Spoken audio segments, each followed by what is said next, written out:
नमस्कार, स्वागत है आप सबका हमारे खास कार्यक्रम देश देशांतर में। मैं हूं कवीन सचार।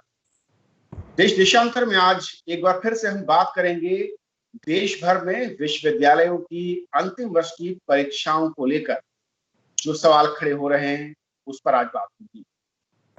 बहुत साफ दिशा निर्देश यूजीसी की ओर से सभी राज्यों की जो जहां पर विश्वविद्यालय हैं उन्हें दिए गए थे।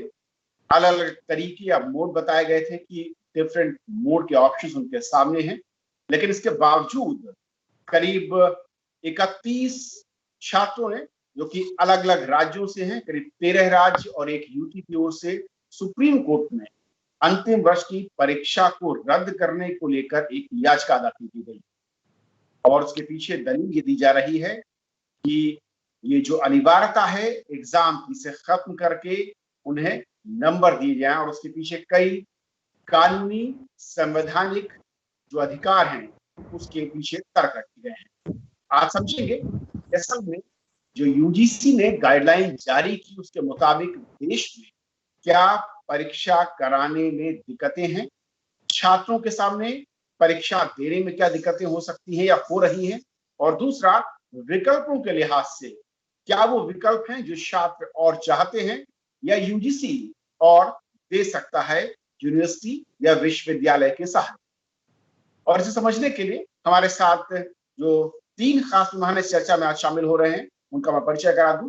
हमारे साथ रजनीश जैन जी हैं, सेक्रेटरी हैं यूजीसी से। सर, बहुत बहुत स्वागत है आपका। नमस्कार कबीर हमारे जी। साथ प्रोफेसर अनु सिंह हैं जो कि वाइस चांसलर हैं अम्बेडकर यूनिवर्सिटी दिल्ली से। मैम, आपका भी स्वागत है। नमस्कार। हमारे साथ सिद्धार्थ हैं जो कि फाउंडर प्रेसिडेंट हैं महाराष्ट्र स्टूडेंट यूनियन एसोसिएशन से। सिद्धार्थ, आपका भी स्वागत है। नमस्कार। शुरुआत में सिद्धार्थ आपसे करना चाहूंगा कि आखिर क्या वजह है कि यूजीसी की गाइडलाइंस और कई सारे ऑप्शंस देने के बावजूद छात्रों को ऐसा लगता है कि परीक्षा देना मुमकिन नहीं है, और महाराष्ट्र हो या तमिलनाडु हो या करीब 13 राज्यों में इस तरीके की दलीलें हैं कि वहां पर नामुमकिन सा है परीक्षा देना। ऐसा क्यों? कविंद्रन जी, ऐसा है कि जब यूजीसी ने अपनी पहली जो सूचनाएं इशू की थी 29 अप्रैल को, तो उस सूचनाओं में उन्होंने जारी किया था कि फर्स्ट ईयर सेकेंड ईयर के छात्रों को उनकी प्रीवियस एग्जामिनेशन की परफॉर्मेंस पर और 50% इंटरनल असेसमेंट पर प्रमोट किया जाए। और उसमें उन्होंने एकेडमिक कैलेंडर भी दिया गया था। उसमें कहा गया था कि 1 जुलाई टू 31 जुलाई तक जो एग्जाम करानी हो एग्जाम करा सकते हैं। अगर परिस्थिति अनुकूल हो अपने राज्यों में तो एग्जाम करा सकते हैं, और 1 अगस्त से सेकेंड ईयर की क्लासेस शुरू कर सकते हैं, और जो फ्रेश एडमिशन होगी उनकी क्लासेस 1 सितंबर से शुरू कर सकते हैं। ये गाइडलाइंस आई थी 29 अप्रैल को, जब हमारे देश की स्थिति ठीक ठाक थी। बट अभी जो गाइडलाइंस आई है 6 जुलाई को, उसके बाद जो स्थिति हमारे देश में बिगड़ती जा रही है। मैं कहना चाहता हूं कि जो सेकेंड गाइडलाइंस है, जो सेकेंड गाइडलाइन जारी की है, मुझे लगता है कि ये गाइडलाइंस हर एक राज्य के परिस्थिति को देख के नहीं बनाई गई है। जो पहली गाइडलाइन है और आज की जो गाइडलाइंस है उसमें काफी सारी भिन्नता है। इस गाइडलाइन में कहा गया है कि आप ऑनलाइन और ऑफलाइन ब्लेंडेड तरीके से एग्जाम ले सकते हो, बल्कि महाराष्ट्र में ऐसी परिस्थिति है जहाँ पे ऑनलाइन सुविधा अभी भी मौजूद नहीं है, जहाँ पे ट्रैवलिंग फैसिलिटी मौजूद नहीं है बच्चों को। तो इस तरह से बच्चे कैसे अपने एग्जाम सेंटर पे जाएंगे? एग्जाम से बच्चे डर नहीं रहे, बच्चे डर है कि उनके आरोग्य की सुरक्षितता कैसे होने वाली है। और इस गाइडलाइन में कहीं पर भी मौजूद नहीं है कि आरोग्य की विद्यार्थियों की सुरक्षितता कैसे रखी जाए। ओके, प्रोफेसर अनु मैम, जिस तरीके से हालात, मैं कहूँ क्योंकि हर महीने बदल रहे हैं, हम देख रहे हैं कोविड के हालात देश के अलग अलग राज्यों में, तस्वीर अलग अलग है, इसमें कोई दो राय नहीं है। महाराष्ट्र या तमिलनाडु या ऐसे राज्य बिहार जहां परिस्थिति पहले से ज्यादा खराब हो रही है या खराब हो चुकी है, क्या ऐसा लगता है कि हमें की जब मैं बात कर रहा हूं यानी कि यूजीसी को या सरकार को परीक्षाओं के लिए राज्यों के लिहाज से ऑप्शंस देने पड़ेंगे, एक ही मोड या परीक्षाएं हो ही पाएंगी, ये कहना मुश्किल है अगर सभी राज्यों को मैं एक साथ जोड़ता हूँ। जी कबीर जी, इसमें एक्चुअल में इशू ये है कि जो फाइनल ईयर की परीक्षाएं हैं वो फर्स्ट ईयर और सेकेंड ईयर को के कंपैरिजन में ज़्यादा महत्व रखती हैं। और इसलिए महत्व रखती हैं क्योंकि वो टर्मिनल डिग्री है, टर्मिनल पॉइंट है जिस पे स्टूडेंट डिग्री लेके जाएगा और उसी के बेसिस पे उसे नौकरी मिलनी है, उसी के बेसिस पे उसका करियर डिसाइड होना है और उसी के बेसिस पे उसकी आगे ज़िंदगी में उसी के रेफरेंस पॉइंट वही रहने वाला है। तो ऐसे में फाइनल ईयर की परीक्षाओं को लेके हमारे लिए चिंता का विषय ज़्यादा है। फर्स्ट ईयर और सेकेंड ईयर शायद इतना ज़्यादा महत्वपूर्ण विषय नहीं है। तो ऐसे में जब स्थिति, जैसे हमने देखा कि अनलॉक की प्रक्रिया पूरे देश में शुरू हो गई है और अनलॉक में बहुत सारी एक्टिविटीज़ और बहुत सारी इंस्टीट्यूशंस जो हैं उन्होंने पार्शली खुल गए हैं और बिजनेसेस भी खुल गए हैं। धीरे धीरे we are learning to live with Covid. तो ऐसी स्थिति में हमें ऐसा जो बच्चों के हित में हो, जो स्टूडेंट्स के हित में, हमें वही करना चाहिए।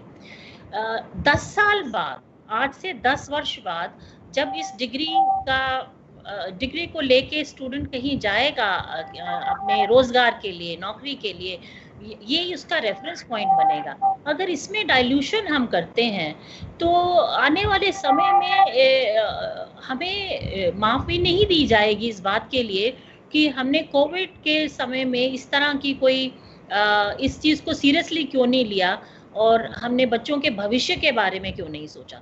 इसीलिए ये विषय महत्वपूर्ण हो जाता है आज कि क्या हमें ये रिगर जो एग्ज़ाम का रखना चाहिए कि नहीं रखना चाहिए। ये विषय परसेप्शन का फ़र्क भी है, कहीं कहीं ये परसेप्शन का भी अंतर है। तो मेरा ये मानना है कि टर्मिनल डिग्री है, बहुत इम्पॉर्टेंट है और 10 साल बाद, 5 साल बाद, 20 साल बाद इसका इफेक्ट बच्चे की ज़िंदगी में आने वाला है। तो इसको हमें गंभीरता से लेना चाहिए। जैसा क्योंकि एक एक करके जो 8-10 बड़े मुद्दे हैं जो कि छात्रों की ओर से उठाए जा रहे हैं या उन राज्यों में पेरेंट्स की ओर से, एक बड़ा मुद्दा है जहां पर पेरेंट्स और छात्र ये कहते हैं कि बिहार, महाराष्ट्र या तमिलनाडु जैसे राज्यों में अगर कोई छात्र एग्जाम देने यूनिवर्सिटी जाता है, चाहे वो किसी भी मोड में, वो खुद संक्रमित हो जाए अगले क्लास या अगली परीक्षा के पेपर से पहले, उसके फैमिली का कोई संक्रमित हो जाए, क्वारंटाइन में रहना पड़ेगा। ऐसे में ये कैसे मुमकिन है कि वहां पर वो छात्र बाकी परीक्षाएं कंटिन्यू कर पाएगा? ऐसे में क्यों ना उन्हें दूसरे जैसे कि फर्स्ट ईयर और सेकेंड ईयर के छात्र हैं उनकी तरह एवरेज मार्क्स के साथ दे दिया जाए मार्क्स। जी गोविंद जी, धन्यवाद। आपके माध्यम से मैं सिद्धार्थ जी को और बाकी जो दर्शक हैं, चाहे वो छात्र हैं या पेरेंट्स हैं, उन तक ये बात बहुत स्पष्ट करना चाहूंगा कि जहां तक परीक्षाओं का सवाल है, जैसा अभी अनु जी ने कहा कि परीक्षाएं बहुत आवश्यक हैं क्योंकि ये टर्मिनल सेमेस्टर के एग्जामिनेशन हैं और टर्मिनल सेमेस्टर के एग्जामिनेशन चूंकि वो जिंदगी भर किसी भी विद्यार्थी के साथ में रहेगा, वो मार्कशीट उसके साथ में रहेगी, इसलिए उसकी क्रेडिबिलिटी के लिए और वैलिडिटी के लिए, या आगे हम हायर एजुकेशन की बात करें या प्लेसमेंट की बात करें, चूंकि ये एक लाइफ टाइम एसेट उसके पास रहता है, इसलिए उसकी प्रामाणिकता होना बहुत जरूरी है।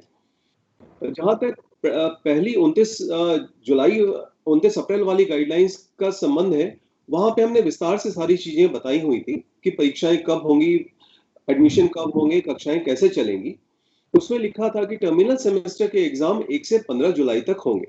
और अब जब हम स्थिति देख रहे हैं कि देश में कोविड की केसेस की संख्या बढ़ गई है और जुलाई में परीक्षाएं कराना संभव नहीं है, इसलिए हमने ये दोबारा रिविजिट किया और कमेटी ने और गृह मंत्रालय ने और मानव संसाधन विकास मंत्रालय ने ये कहा कि टर्मिनल सेमेस्टर के एग्जाम कराए जाने चाहिए और इसके लिए 30 सितंबर तक की अभी समय सीमा हमने निर्धारित की है।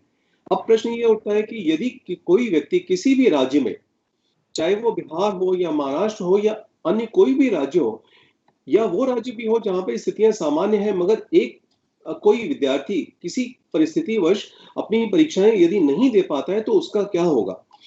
तो इसी गाइडलाइन में ये बड़ी स्पष्ट व्यवस्था है कि किसी भी कारणवश यदि कोई विद्यार्थी परीक्षा नहीं दे पाता है तो विश्वविद्यालय जब भी स्थितियां अनुकूल होंगी तो उस समय में विशेष परीक्षाओं का आयोजन करेगा, चाहे वो ऑनलाइन मोड में हो, चाहे ऑफलाइन मोड में हो, या मिश्रित पद्धति से, जहाँ पे वो या तो ओपन बुक एग्जाम हो सकता है या टेक होम एग्जाम हो सकता है या अन्य कोई इनोवेटिव मेथोडोलॉजी विश्वविद्यालय निकाल सकता है।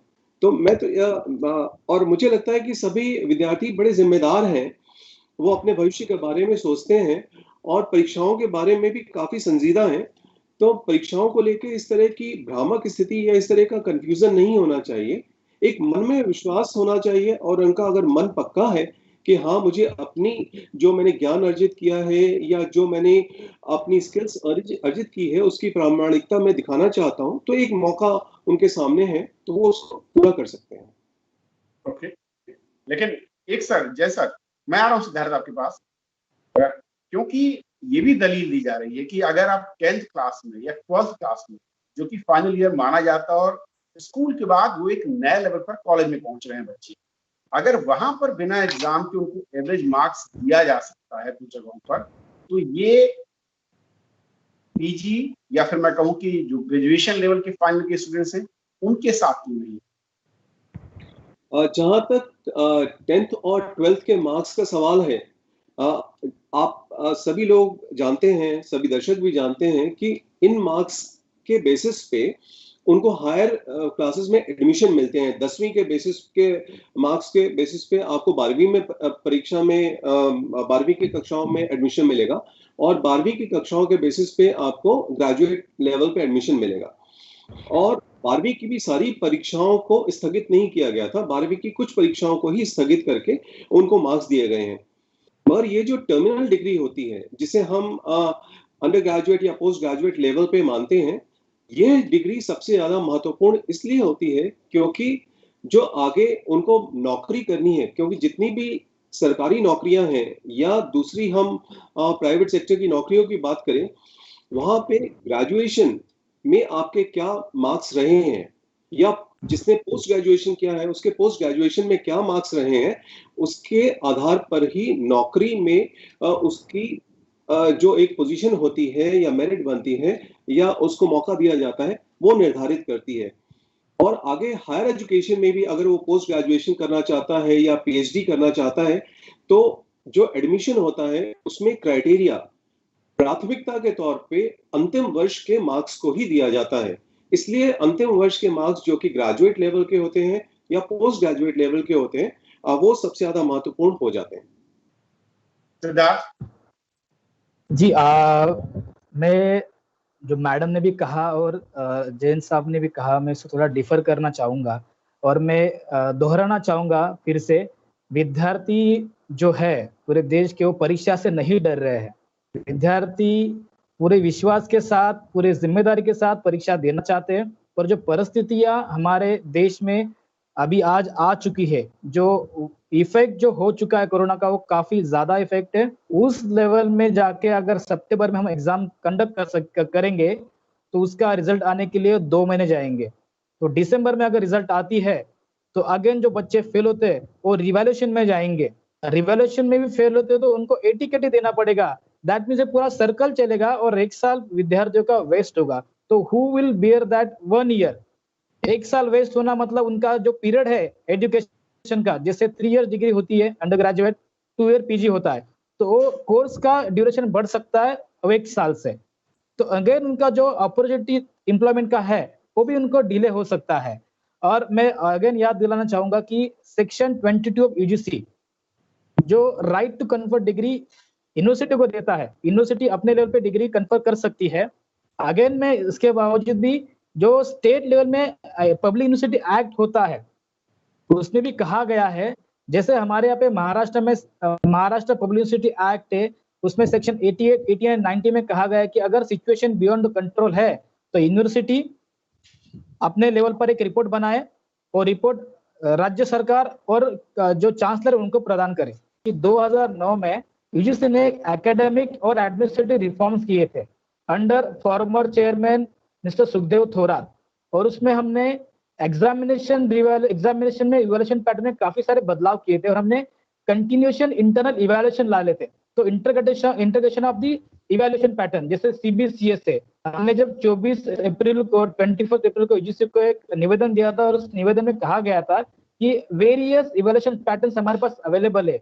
2014 के बाद भारत में सारे विद्यापीठों ने और महाराष्ट्र ने भी वो पैटर्न अडॉप्ट कर लिए थे।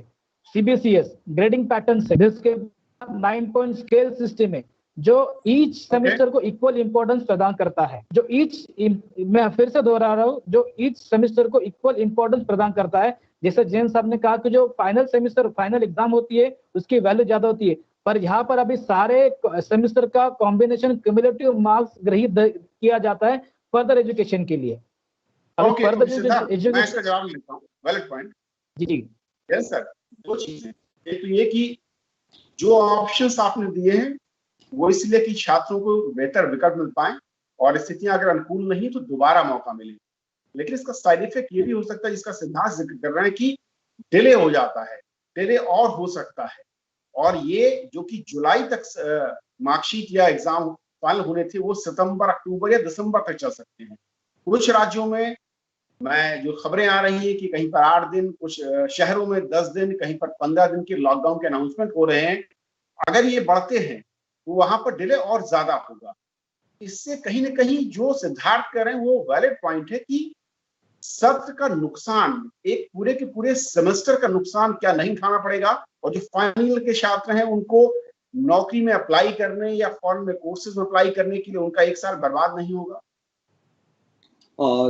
जी गोविंद जी, जहां तक जो प्रश्न सिद्धार्थ जी ने उठाया है और जिसकी आप चर्चा कर रहे हैं कि सत्र में विलंब होगा या छात्रों का समय का नुकसान होगा, तो हमें इस बात को भी समझना होगा कि यह एक बहुत ही असाधारण और बहुत ही एबनॉर्मल तरह की स्थिति है जो कि न केवल भारत में है बल्कि वैश्विक स्थिति है, जहां पे जो भी निर्णय लिए जा रहे हैं वो वस्तु परिस्थिति को देखने के बाद ही निर्णय लिए जा रहे हैं। अभी चूंकि परीक्षाएं करा पाना किसी भी जगह संभव नहीं है। विश्व में भी जहां पे परीक्षाएं कराई गई हैं वहां पे या तो ऑनलाइन मोड में कराई गई हैं या दूसरे मोड में उन्होंने असेसमेंट किया है, और काफी सारे विश्वविद्यालयों ने अभी भी परीक्षाएं नहीं कराई हैं। जहां तक सत्र के देर से शुरू होने का सवाल है, मान लीजिए यदि परीक्षाएं सितंबर में होती हैं, रिजल्ट अक्टूबर में आते हैं, एडमिशन नवंबर या दिसंबर में होते हैं, तो ये एक संभावना हो सकती है कि लगभग 6 महीने देरी से सत्र शुरू होगा। यदि ग्रेजुएशन के सत्र में स्टूडेंट्स एडमिशन लेंगे तो उनके पास में 3 साल का समय होता है, और आने वाले 3 साल में ये जो 6 महीने उनके इस साल हम किसी वजह से खो देंगे, उनको आगे आने वाले 3 साल में किसी तरीके से समायोजित किया जा सकता है। इसी तरीके से पीजी में जो एडमिशन लेंगे, अगर उनका सत्र डिले होता है तो हमारे पास 2 वर्षों का समय है, जहां और 2 वर्षों के समय में ये 6 महीने का समय कुछ हद तक या काफी हद तक समायोजित किया जा सकता है। जहां तक छात्रों के नौकरी का सवाल है, नौकरी काफी सारी नौकरियों में जहां पे प्लेसमेंट होना था वो प्लेसमेंट काफी सारी जगह ऑलरेडी हो चुका है, मगर काफी सारी जगह प्लेसमेंट्स अभी भी नहीं हुए हैं, और वो प्लेसमेंट ग्रेजुअल तरीके से हो रहे हैं, और जैसे जैसे विद्यार्थियों के रिजल्ट निकलते जाएंगे उस हिसाब से उनके प्लेसमेंट्स होते जाएंगे। क्योंकि इंडस्ट्री में भी अभी लॉकडाउन है, इंडस्ट्री भी अभी काफी सारी वो अभी उन्होंने अपने प्लेसमेंट्स को या तो डेफर किया हुआ है या डिले किया हुआ है। और जहां तक हम विदेश में जाने वाले छात्रों की अगर हम बात करें जो फॉरेन यूनिवर्सिटीज में एडमिशन लेते हैं, वहां पे भी उनके पास में 2 सेमेस्टर्स के ऑप्शन रहते हैं। यदि वो सितंबर वाले यानी कि यदि वो फॉल सेशन में एडमिशन नहीं ले पाते हैं तो उनके पास में जनवरी या फरवरी में एक और मौका मिलता है एडमिशन का। तो इंटरनेशनल स्टूडेंट्स के पास भी इंटरनेशनल यूनिवर्सिटीज में 2 बार एडमिशन के ऑप्शंस रहते हैं। क्योंकि ये असामान्य परिस्थितियां हैं, इसलिए कुछ निर्णय जो कि विशेष निर्णय होते हैं परिस्थितिवश वो निर्णय लिए जाते हैं, और ये सारी परिस्थितियों को ध्यान में रखते हुए लिए गए। मैम, मैं प्रैक्टिकल दिक्कत जो कुछ और चीजें हैं, क्योंकि बहुत सारे पेरेंट्स ने मेरे पास सवाल भेजे हैं और आप डीयू की यूनिवर्सिटी में वीसी हैं, महाराष्ट्र, तमिलनाडु, नॉर्थ ईस्ट या बिहार का एक बच्चा जो कि डीयू में पढ़ता है, आने जाने का फिलहाल इस वक्त साधन नहीं है और वो किराए पे दिल्ली में अगर रहता है, उससे कोई भी मकान मालिक अपने किराएदार को दोबारा रखने को तैयार नहीं है हाल के कुछ महीनों से। वो कैसे दिल्ली में आकर एग्जाम दे पाए? जी, जैसे रजनीश जी ने बताया कि यूजीसी ये इंसिस्ट नहीं कर रही है कि आप इन पर्सन स्टूडेंट्स को बुला के एग्ज़ाम करवाएं, फिजिकली प्रेजेंट हों बच्चे। हर तरह के ऑप्शन दिए गए हैं, ऑफलाइन का, ऑनलाइन का, ब्लेंडेड मोड का, कंटिन्यूस इवैल्यूएशन का। मैं अम्बेडकर यूनिवर्सिटी दिल्ली से हूँ, तो हमने अपने बड़े टाइम से अपना सत्र पूरा किया है और टाइमली हमने रिजल्ट निकाल दिया है और हमने टाइमली एडमिशन प्रोसेस शुरू कर लिया और टाइमली ही हम नेक्स्ट सेशन हम 4 अगस्त से शुरू करने जा रहे हैं। इसमें जो प्लानिंग रही हमारी यूनिवर्सिटी की, वो हमने बहुत ही स्ट्रैटेजिकली ये समझते हुए कि सिचुएशन खराब होगी, हम इसको फोर्सी कर ही रहे थे और हमने ऑनलाइन क्लासेस इस तरह से लगाई immediately, without failing, without wasting time. हमने इसको जैसे कहते हैं ना, स्ट्रैटेजिकली प्लानिंग करके सब कुछ कर लिया। अब यूजीसी ये नहीं कह रही है या यूनिवर्सिटी ये नहीं चाहती है कि स्टूडेंट्स इन पर्सन आए, फिजिकली यूनिवर्सिटीज़ में आए और एग्ज़ाम दें। बहुत सारे बच्चे ऐसे भी हैं जो थ्रू ऑनलाइन मोड क्लासेस नहीं अटेंड कर पाते हैं या एग्ज़ाम नहीं दे पाते हैं, तो उनको ऑप्शन दिया गया है कि जब स्थिति नॉर्मल हो जाएगी तो उस समय अगर वो ऑनलाइन देना चाहेंगे या ऑफलाइन देना चाहेंगे या ब्लेंडेड मोड में एग्जाम देना चाहेंगे या फिजिकली आके देना चाहेंगे, वो तब आके दे सकते हैं।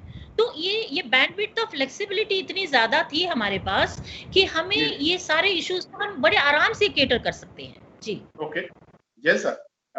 लेकिन क्या जब एबनॉर्मल सिचुएशन हो, और जिसका जिक्र सिद्धार्थ में किया, क्योंकि हमने कुछ वर्षों पहले ही इस मॉडल को अपनाया कि सेमेस्टर के लिहाज से हम एसेस करेंगे, किसी एक एग्जाम के सहारे हम एसेस नहीं करेंगे। अगर हम अलग अलग वर्षों में अलग अलग सेमेस्टर में उस बच्चे को एसेस करते रहे हैं, तो फिर सिर्फ और सिर्फ फाइनल एग्जाम की ही जरूरत क्यों है? क्यों बच्चों के पेरेंट्स ये कह रहे हैं कि हम अपने बच्चों को, अपने लाडलों को रिस्क में डालते हुए किसी शहर में, चाहे वो ऑफलाइन या ऑनलाइन का मोड हो, वहां पर भेजें? क्योंकि बहुत सारे देश के इलाके ऐसे जहां पर अभी भी डिजिटल तकनीक की पहुंच नहीं है। ये मानना पड़ेगा, हम सब मानना पड़ेगा ये बात। यस जी जी कविन जी, जहां तक एग्जाम की बात है, मैं एक बार पुनः इस बात को कहना चाहूंगा, जो सीबीसीएस की बात आपने कही, जहां पे हर सेमेस्टर में एग्जाम कंटिन्यूअस असेसमेंट होता है। कंटिन्यूअस असेसमेंट में ज्यादातर विश्वविद्यालयों में इंटरनल इवैल्यूएशन का कंपोनेंट 20 से 30% रहता है। वहां पे हर सेमेस्टर में एंड सेमेस्टर एग्जामिनेशन होता है, जो कि लगभग 70 से 80% मार्क्स उसके होते हैं। प्रीवियस के सेमेस्टर्स के मार्क्स को अगर हम कंसीडर करें तो हम ये पाते हैं कि छात्रों ने अपना प्रदर्शन किया, मगर अभी भी उसका अंतिम सत्र बाकी है और काफी सारे छात्र इस उम्मीद में भी रहते हैं कि यदि वो किसी कारण से किसी भी सेमेस्टर में कहीं पीछे रह गए हैं तो अंतिम सेमेस्टर उनके पास में ये एक आखिरी मौका है जहां पे वो अपना अच्छा प्रदर्शन करके बेहतर मार्क्स स्कोर कर सकते हैं। न केवल ये, बल्कि अंतिम सत्र की परीक्षाओं को कराने के बाद में एक पूरा परिदृश्य हमारे सामने आता है कि उसका ओवरऑल असेसमेंट कितना रहा है, जो कि हमारे पास में प्रीवियस सेमेस्टर के मार्क्स के बेसिस का अगर हम एवरेज लेंगे तो वो हमारे सामने वो ठीक तरीके से प्रस्तुत नहीं हो पाएगा। और मैंने पहले भी कहा है कि ज्यादातर विश्वविद्यालय अंतिम सत्र के मार्क्स को काफी ज्यादा इंपॉर्टेंस देते हैं, वेटेज देते हैं, इसलिए भी अंतिम वर्ष के मार्क्स का होना काफी आवश्यक हो जाता है। और जैसा अनु मैडम ने पहले भी कहा कि यदि हम आज से 10 साल बाद की कल्पना करें और 10 वर्ष बाद में जब हमारे पास में डिग्री होगी और वो इस तरीके से डिग्री होगी कि आपके फाइनल सेमेस्टर में बच्चों को प्रमोट किया गया था और उस प्रमोशन के दौरान आपकी एक कोविड वाली डिग्री आपके हाथ में है, जहां पे प्रमोटेड स्टूडेंट की डिग्री है, तो उस केस में शायद हम उसको जस्टिफाई नहीं कर पाएंगे और हम ही को क्वेश्चन किया जाएगा कि आपने इस तरह का निर्णय क्यों लिया। ओके, सिद्धार्थ, क्योंकि वक्त खत्म हो रहा है, मैं चाहूंगा लास्ट में आपसे एक रिएक्शन कि तमाम विकल्प, आप लोगों की चिंताएं, स्टूडेंट्स की, पेरेंट्स की चिंताएं, रास्ता हो क्या सकता है अगर एग्जाम देना ही है? क्या रास्ता और बेहतर ऑप्शंस आप लोग चाहते जी हमने धन्यवाद जी कविन जी। हमने पहले भी 24 अप्रैल को हमने खत लिखा था, निवेदन लिखा था, उसमें ऑप्शंस दिए थे और ऑप्शंस यूजीसी के सारे एक्ट, रिफॉर्मेशंस, उनके जितने भी सर्कुलर्स है उनको मद्देनजर उनको स्टडी करने के बाद ही दिए थे। जैसे मैं कह चुका हूँ कि हमारे पास बहुत सारे इवैल्यूएशंस के पैटर्न अवेलेबल है जो यूजीसी ने क्रिएट कर चुके हैं पहले। जैसे क्यूमुलेटिव ग्रेडिंग पॉइंट इंडेक्स, जो हर बच्चे को एक एक ग्रेड मिलता है और एंड में उसका ग्रेड ऐड हो जाता है, तो ग्रेडिंग भी हम कर सकते हैं।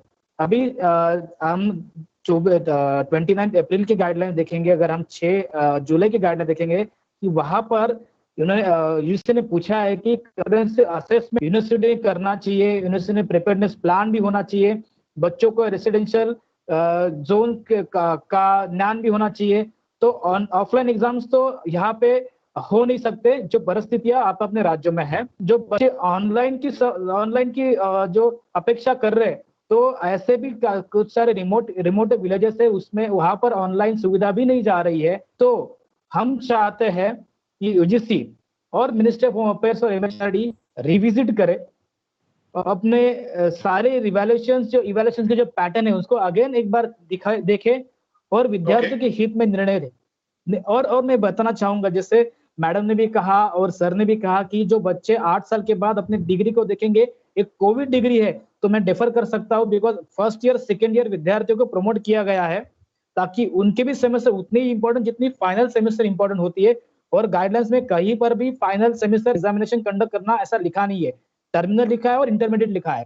तो मैं फिर से दोहराना चाहूंगा आपके माध्यम से कि जो अभी समझो जो पेरेंट्स है उनको सिंगल चाइल्ड है और एग्जाम के दौरान उसकी मौत होती है, तो उसके जिम्मेदार कौन होगा? 8 साल के बाद उसके पेरेंट क्या देखेंगे कि भाई हमारा बच्चा कोविड में एग्जाम के लिए गया था और वापस ही नहीं आया घर पे, तो उन फैमिली को क्या महसूस होगा? तो मैं दोबारा सारे विद्यार्थियों की तरफ से मैं निवेदन करना चाहता हूँ यूजीसी को, जैन साहब को और एमएचए को और एमएचआरडी को और मोदी सर को भी मैं इस जरिए से मैं निवेदन और रिक्वेस्ट करना चाहता हूँ कि आप विद्यार्थी हित का पूरा ध्यान रखें और अगेन आपके गाइडलाइंस को रिविजिट करें और सारी बातें ध्यान में रखें। कविन जी मैं यहाँ पे एक बात दर्द है, जो तमाम सवाल थे, हमारी कोशिश यही है कि इस फोरम के जरिए हम सरकार तक, यूजीसी तक और मिनिस्ट्री तक पहुंचाएं, जो बेहतर विकल्प, सुरक्षित रास्ता हो सकता है वो आप लोगों को दिया जाए। तो आज फिलहाल इतना ही। आप तीनों मेहमानों का शुक्रिया। नमस्कार। धन्यवाद।